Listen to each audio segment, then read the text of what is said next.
welcome to the Sexuality and Gender in Manga podcast, where we apply a critical and academic lens to depictions of human sexuality and gender as they manifest in the medium of manga. I am Ren. I hold a degree in psychology from the University of Waterloo with a minor in sexuality, marriages, and family studies, and I volunteer with the Sexual Assault Support Center in the field of crisis intervention. My partner on this pod, and in life and love in general, is Dr. J. Andrew DeMann, an associate professor of teaching at St. Jerome's University, and an Eisner Award-winning comics scholar who studies and teaches manga at the university. Thank you. Today we're going to be talking about Miss Kobayashi's Dragon Maid. Miss Kobayashi's Dragon Maid began publication in May of 2013 in the pages of Monthly Action magazine. As of recording, the series is still ongoing, despite a number of venue shifts. In 2017, a popular anime series of the same name debuted, followed by a video game, and literally this month of recording, a Dragon Maid film will be coming to 200 theaters in Japan, and hopefully some in North America? Question mark. The series is written and drawn by an anonymous, shocker, mangaka known as Cool K.U. Sinya. I probably should have looked at the pronunciation of that. But absolutely. They should have thought of the pronunciation issues they were creating when they chose that name. Don't be that. They have been active since 2011 with a number of fairly successful titles in addition to Dragon Maid. Okay, where would you like to start? Oh, I feel like we have to start with, is it gay? Yes, okay. My opinions about this have shifted a little. Okay. So the reason we ask, is it gay, is because there are definitely queer created things out there that instead of actually mimicking queer values or the thoughts and feelings of the LGBTQ plus community, they end up mimicking instead heterosexual values. They just put a gay person on top of it. Right. And so sometimes when I personally am consuming queer content as a queer individual, I end up asking the question, is this actually gay, or is this just what the straight people want me to think? And the answer there can be a little bit complicated. So we should talk a little bit about what the queer gaze is or is thought to be. And then we should talk about the ways in which Miss Kobayashi's Dragon Maid fits into that and the ways in which it doesn't. Right. Okay, so I would argue that a good entryway to discussing that is the concept of performative lesbianism. Okay. Just because that's a nice, simple, kind of basic one. Yeah, you go right ahead, baby. I'm going to contextualize this first by saying exactly one of us in this room is queer and exactly one of us is a woman. Yeah, and both of those are me. So I'm going to... I think today my role is more devil's advocate than anything. Also, I do want to specify because people are probably confused because you're my partner. I am a bisexual woman, specifically. Yes. So I'm going to do devil's advocate and push a little bit, but I think ultimately I'm very much going to land on the position that I don't get a say. I don't get a final say. I do love it when that happens. I get to devil's advocate. That's sure. That's my goal. So performative lesbianism is this concept of how WLW relationships are frequently used in media as an erotic spectacle for a male gaze, not as a sincere or in any way accurate portrayal of a WLW relationship. Can you specify what WLW means for our audience members who may not know? Women loving women. Yeah. So, I mean, that's a very strong sort of surface example of a distinction between a male gaze and a queer gaze, where a queer gaze, by definition, is aberrant to the norm. And it can mean a lot of different things. It doesn't have to mean a homosexual gaze. It can mean a defiant gaze. But I think in the context of Kobayashi, I think we're very interested in whether or not this is a queer narrative or one that is... using a queer framework to create a sexual fantasy for an implicitly male hetero audience. Yeah, and I have a couple of different thoughts about that. One, I think kind of lending credit to your point here about there being heterosexual views and preferences around women loving women relationships. like, I think I've seen more movies where guys have joked about enjoying lesbian sex or watching lesbian sex than I have actual lesbian characters on screen. Yeah. Which is disappointing. The other thing I kind of wanted to touch upon is kind of what is socially constructed as a queer gaze. So I know very much it is thought to be focused on looks shared between characters. It's very much focused on facial expression and emotionality. I know that there's a lot of focus on hands in particular. And then I notice like a lot of the things that are associated with the queer gaze are also very specifically here about rejecting what is traditionally viewed as attractive or enjoyable by the heterosexual gaze. So basically rejecting body norms and stuff as well, which is part of what we're going to talk about with Kobayashi, is that I don't think it rejects a lot of those body norms. For example, one of the things that is very frequently associated with the male gaze is a focus on breasts. Which Kobayashi does have. It's one of the main characters, Toru, very much has very dramatic breasts, I'm gonna say. And they are a point of focus at several points in the manga, and not necessarily in a strictly sexual context at all points in times, but she does have a body that is very much sexualized, and one of the things I don't like about this particular animation style either, they are all adults who are in a very like chibi almost context, Right. and it makes them seem very infantilized. So my concerns with this and my argument towards it potentially being more of a male gaze about lesbianism are potentially in that Toru is very much sexualized. She talks about giving away her body constantly. The ways in which her body is framed and the features that it has are very stereotypical. But then also like Kobayashi herself can in theory be viewed as a male self-insert. Kobayashi is very androgynous and could definitely be used as a character that is just a self-insert in general for anyone. They're very neutral. Yeah, totally fair. So I'll do that whole devil's advocate thing that I mentioned. So and I have some advocacy pieces as well, so go ahead. So speaking as a heterosexual cis white male, society's noblest demographic, I would suggest that there are a lot of layers of irony to Miss Kobayashi's Dragon Maid. It doesn't take itself seriously. That's obvious. And I would argue that a lot of the sexual symbols are overblown to the point that they could be read as satiric. So, for example, the maid cafe fetish, the slave fetish kind of thing, Yeah, we're not going to agree on that one, but that's okay. furrier dragon fetish. Like, there's a lot happening there to suggest that it is an overblown portrayal of sexuality meant to be subversive. So I'm going to pause there and let you hit back. Well, I think the main focal point that you keep referring back to is it being subversive because it's comedic, and I don't really see it as being comedic in the same way. I think there are attempts for it to be comedic, but they don't land with me personally, and perhaps that's why I construe it as more hypersexuality than anything. But like for me, I don't see the elements that I see that are funny are about the characters in relationship to one another, not necessarily the physical aspects of the body, and not necessarily the ways in which they're dressed either. Although Toru does get made fun of a little bit for her maid outfit, but I again, that doesn't land with me perhaps, and maybe that's why I have a different opinion.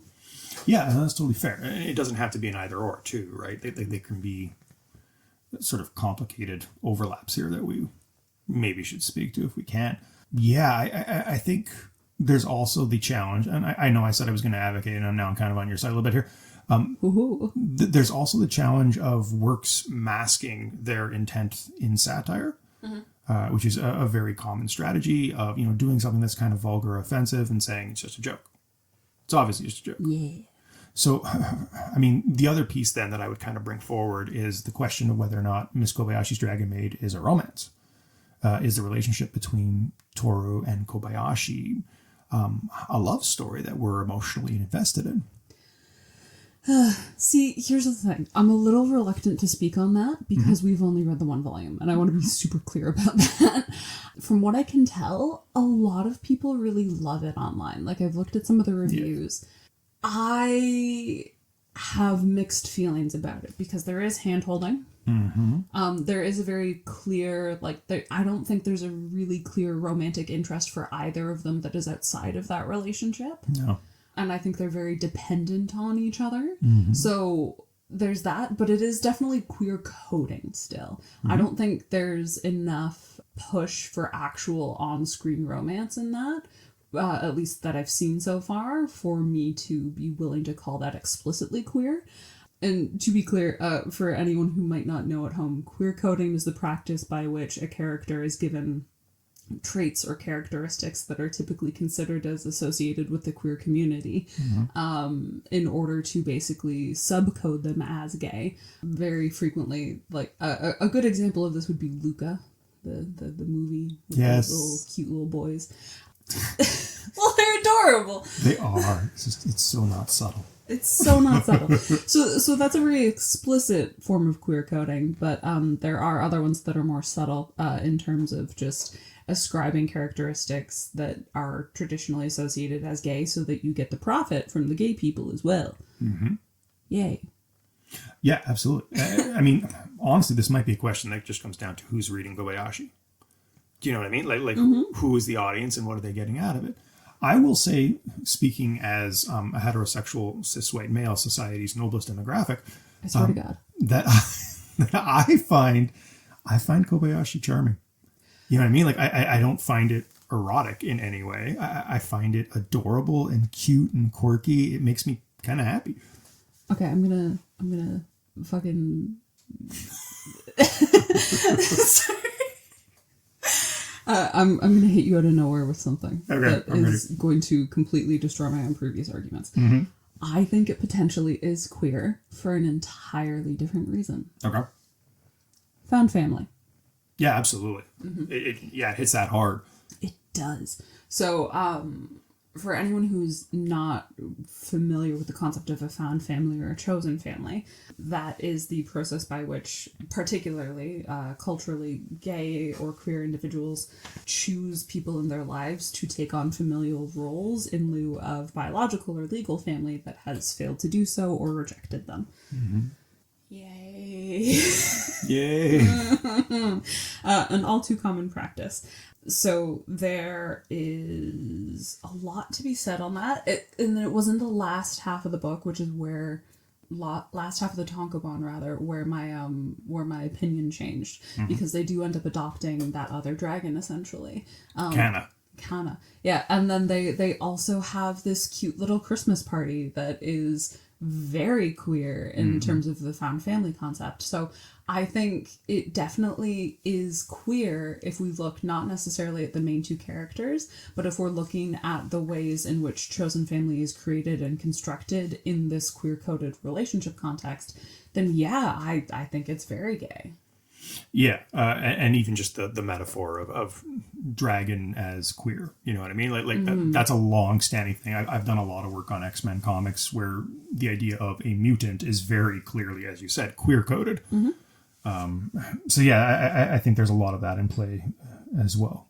I mean, I don't think it gets us any closer to resolution. It seems like we're just complicating this. We don't need to resolve anything. We can go with dissensus. Love dissensus. Well, I would love to talk about why it's important, if that's okay with you for a hot minute. Yeah. Yeah, okay. So I did actually do a tiny bit of research here. And so part of the reason why I think it's important to explore whether things are gay or not, and also to very seriously take a look at some of the media that we're consuming and seeing whether or not it is queer in heterosexual wrapping, you know what I mean? Should we talk about our child while we prep this? Liam? Yeah. Go ahead. So we have a child who is not actually our child. Chosen family. Liam, who is has done some research and presented at a symposium on the Just Like Us trope. Yeah, we got to get them on the podcast. Yeah, which is all about how certain queer relationships or queer characters are presented in a way that is actually paradigmatic of heterosexual relationships as a way to kind of normalize queerness, which is a contradictory idea. Yes, absolutely. Okay. So back to me for a hot minute. So I read an article by Bond and Miller from 2017, which basically took a look at the queer youth that they had the opportunity to connect with virtually and what impact media had on their lives. In particular, they talked about this concept of self-concept, actually, where basically the more complex of a view you have of yourself, the more likely you are to be resilient in circumstances. The example they gave in their article was like someone who identifies as a star athlete and then fails a game. They're going to have a really hard time if that's the only thing they define themselves as. Right. But someone who defines themselves as a star athlete, a good student, a good brother, so on and so forth, they have other self-concepts to rely on in order to then cope with that failure better. So they actually did a really interesting study where they saw what shows and media that queer youth were consuming between the ages of 13 and 19. And then took a look at how their self-concepts developed in response and whether those self-concepts were more broad or defined when they consumed things that they considered to be glow media, which was just another way to say that, like, it was gay. Yay! And ultimately speaking, they did find a correlation between like when teenagers consumed media that was considered to be heterosexual or where they had gay characters but that they were one note, where the only thing you really knew about them was gay, they actually had worse self-concepts and more narrow self-concepts, whereas individuals who were consuming media that was inherently queer or coded as queer, they had much more self-complexity and more positive views of themselves as well. All to say, it is really important, really, really, really important for quite literally the rest of that person's life to have instances and representation in media that they feel like they can learn from or where they can identify with particular things so that they can build better self-concepts and more complex personalities. And also to just know that it's okay to be gay. Yeah, I've done work on gender dysphoria and the impact of trans representation in comics, focused on the comic Lumberjane. And yeah, again, we're talking about a really interesting example of how media can intervene and create like a genuine medical intervention, because you're talking about conditions such as depression and suicidal ideation. Like, you can save lives with this kind of stuff. No, very specifically as well. The negative correlation between mainstream television exposure and positive self-complexity may be stronger for males because LGBTQT characters on television are more likely to be male than female. Right. So there's also gender divide and stuff in that too. But that speaks to it, right? Because one of the things that they talked about or asked people to do was report on like the ways that they would define themselves. Depression was on the list. They were like, hey, top 10 things about yourself. I'm depressed. That was tragic. My point is, and your point is overall, that the queer literature and media is incredibly important, and it's important to examine how we are utilizing that because bad representation has harm. Yeah, so I mean that kind of leads me to a question for you. What does bad representation do then? If Miss Kobayashi is performative lesbianism, let's say, and again, I'm not sold on that. Me neither. Because society's noblest demographic. Oh my god. But, like, what harm could a Kobayashi do? That is a very good question. Ultimately speaking from personal experience, the harm can be exponential. I have met and seen and experienced a lot of individuals who are gay or queer or trans or whatever. We already have enough time, hard enough time existing as it is. And I am very privileged in that I am in a straight presenting relationship and I have that option, and there are other people out there who are gay who do not. It is incredibly harmful for a variety of reasons. One, straight people need to see representation and images of queer people as well, because there is still an overwhelming idea that gay people do not belong, that they are not normal, but then also that the things that they choose to value as family and this concept of chosen family, like, that's not generally accepted. There are a lot of people who still think and believe that having 2 dads or 2 moms is not a family, which breaks my heart. So it's important for people to have the opportunity to counter some of those beliefs by having that media exposure in the television that they watch. One of the things that I think is really powerful and important about media and literature is that we do have the opportunity to explore beyond what we are humanly capable of experiencing. And even in the things that are normal that we're allowed to experience, sometimes we just don't have the opportunity to experience everything. We are limited by what we are able to be exposed to. But then also, in terms of just the effect that it has on gay people, it's massive. I have distinct memories personally of the first time I can remember watching 2 women kiss on screen, and it was life-changing for me. I cried after, because I felt like it was finally starting to become a world where I belonged. And so for people to deny that media has that power or that ability to help, when I know personally that it can be so life-changing and life-altering, is a little ridiculous for me. I don't know. Do you have more thoughts on that? Yes.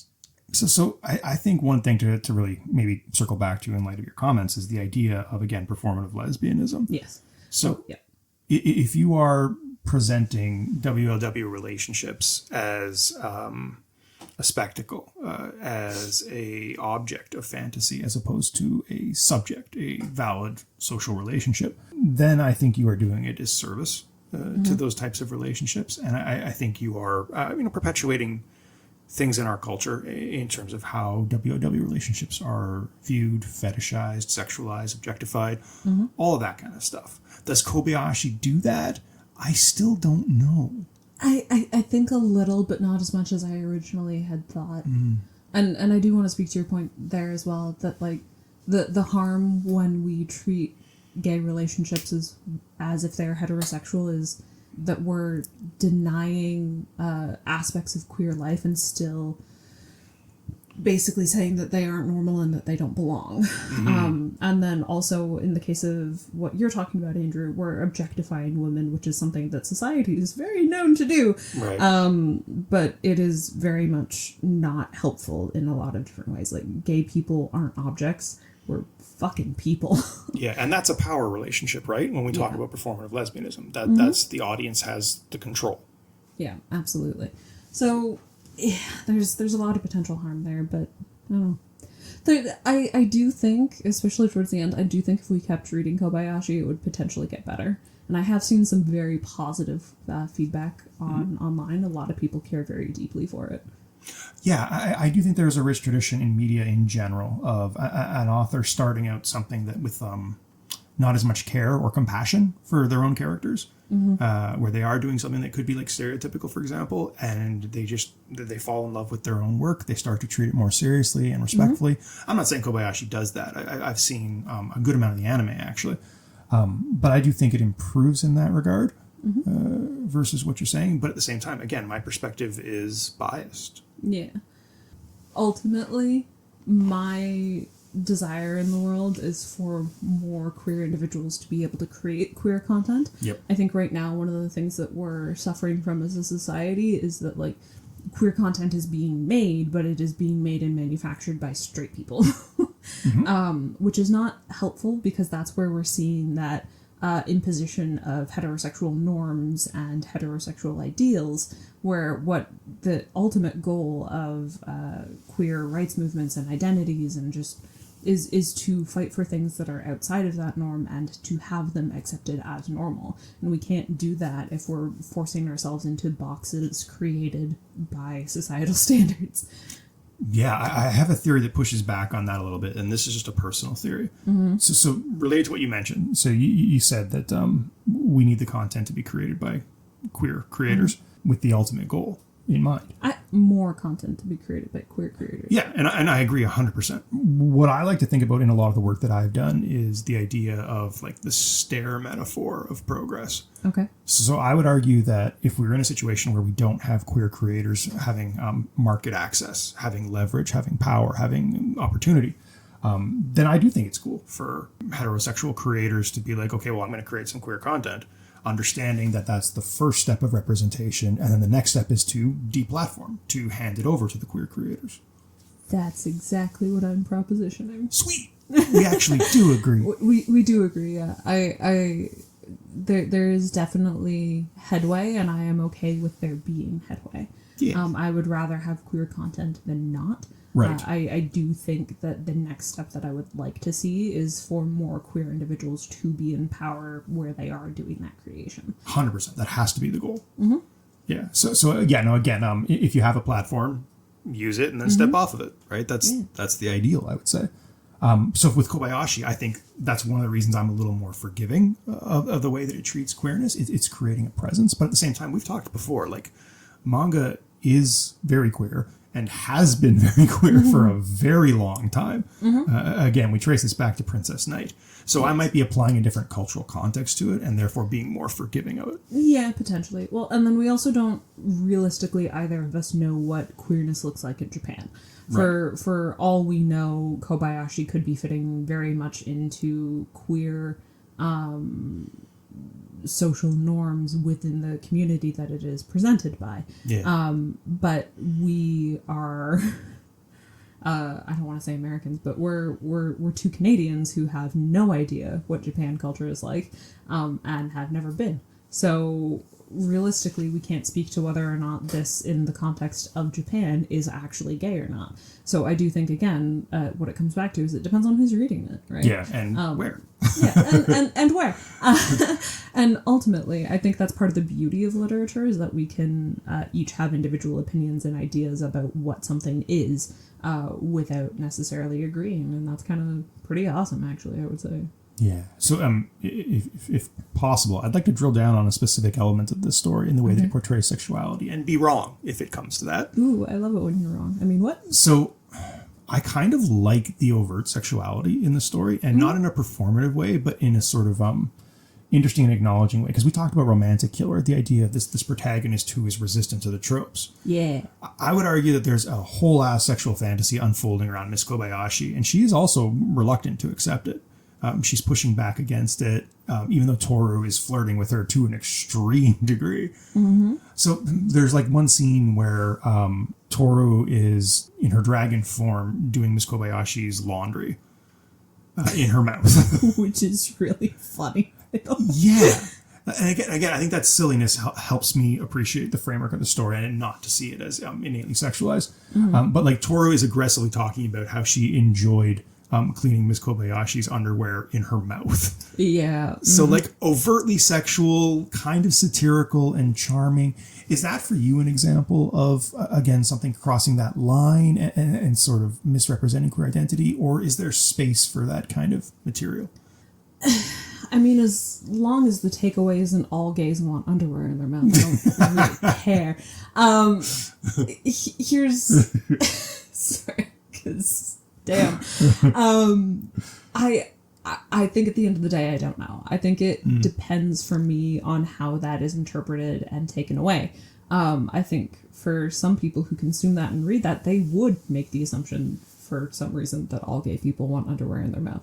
Or not necessarily, yeah, but like it depends on whether they're taking that as stereotype and if that is their only exposure, which is again why I think so many multifaceted elements of exposure need to be there and why we need more queer content in general, so that we can't have someone whose only exposure to queer content is one Miss Kobayashi's Dragon Maid. Yeah. Like, if that is someone's only queer exposure, I have no doubt in my mind that they would have some very interesting ideas about what gay people are and what they do. So again, I have no problem with it as long as it's not the only thing people are consuming that is gay. Right. The burden of representation. Yes. The ambassadorship as well. Right now we're in a space where any queer content has to be representative of the entire queer community because there's not enough of it.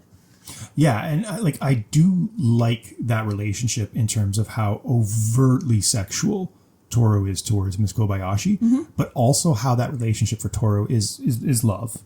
It's expressed as love in a lot of different ways. Some of them unhealthy, obviously jealousy, unwanted sexual advances, on and on and on.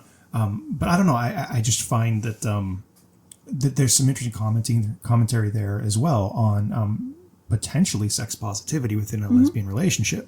But I might be being really charitable. I don't know. No, that's...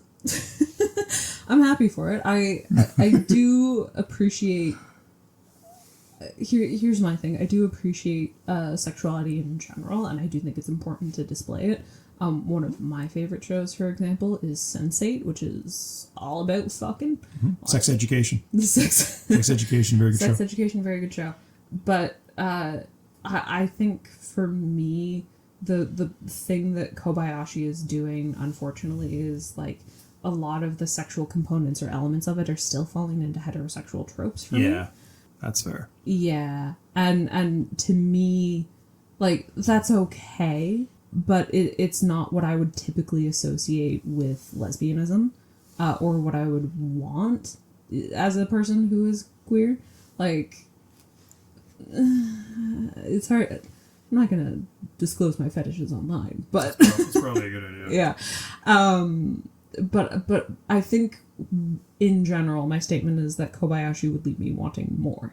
You know what I mean? Like, if we're going to be sexual and sexualizing these different elements of the characters, then I would like their sexuality to be whole and well-rounded. And I don't think it is. Yeah, no, I think that's ultimately fair. And again, speaking from a demographic I won't mention. Oh my god, is it the most noble amount of hair? I wouldn't describe it that way, but now that you mention. Oh my god. What I would say is I might be trapped in that bind of wanting to like Miss Kobayashi and to think that it's okay and to not see the kind of the potential ways that it might be damaging from a sort of queer perspective. This is why critical analysis is important, folks. Yeah, it really helps ruin things for you. Yay! Yeah. Again, this might be a situation where this thing is created for me in a way that is potentially damaging to other people. And I don't know whether or not that means I have the right to enjoy it as much as I do, or if I should be more considerate and empathetic and read it sort of critically. My perspective is I think I can enjoy Miss Kobayashi. I think it's good to be aware of what it's doing and where it's sort of fictionalizing queer relationships or fetishizing queer relationships and take it at face value in that regard. So, I mean, we talk a lot about the distinction between cancel culture and context culture. I'm usually a pretty big proponent for context culture. I think if you can create awareness and appreciation and respect and understanding, then there's room. Sometimes you gotta cancel. Yeah, my general opinion on it, again, sort of speaking to your point, you have the ability to distinguish and have that critical analysis, and not everyone does. And that is ultimately a flaw that we have created by like not having enough queer content. Right. For me, in general, I would like to be able to support gay rights, but also gay wrongs. I think gay people need to be able to have room to express individuality that is potentially not viewed or shared by the rest of the community. And I think the only way that we do that is by creating more content in general. So, I'm perfectly okay for something to exist that is gay, but that is flawed or that brings stereotypes, as long as we have other content in the mix as well that doesn't have those things or that is doing representation really well. And right now, I think the flaw with the media in general that we have is that we just don't have enough of it. Right. So unfortunately, the things that do exist are prone to have burdens of ambassadorship or stereotypes and stuff. So ultimately, my takeaway here is that A, it's okay to be gay. Do it. It's fun. Personal experience. It is. But also, when you are consuming content that is queer, it's important to ask questions about where that queerness is coming from, why, and in what contexts it exists. Yeah, I think that's kind of very similar to my takeaway with Kobayashi. I think for me, it's again this idea of representation, as you said, the representational burden of something in a landscape that doesn't have enough queer content or queer creators. Yeah. I don't know. I mean, in some ways, I think that's unfair to Miss Kobayashi, right? Like, it's a creator should be able to do whatever they want and not have to represent, but totally, bro. That's not the landscape it's in. Nope. So again, to me, I think this is a narrative that needs to be contextualized and understood for being what it is and for who it's for. And if you can put that in place, there's a delightful story here. There's some really cool queer Chosen symbols. Family. Yeah. And a character relationship that I find really kind of cute and genuine. Yeah. I mean, it's not my favorite, but I'll take it. Yeah. Yeah. I can accept this. Okay. All right. Well, thank you very much for joining us today, folks. Next time we are going to talk about Bunny Girl. I know. I just want to read the full title. Okay. Next time we're going to talk about Rascal Does Not Dream of Bunny Girl Senpai, which is certainly interesting. We'll have a nice little chat about that one. All right. Thank you very much, folks. Have a great day. Thank you.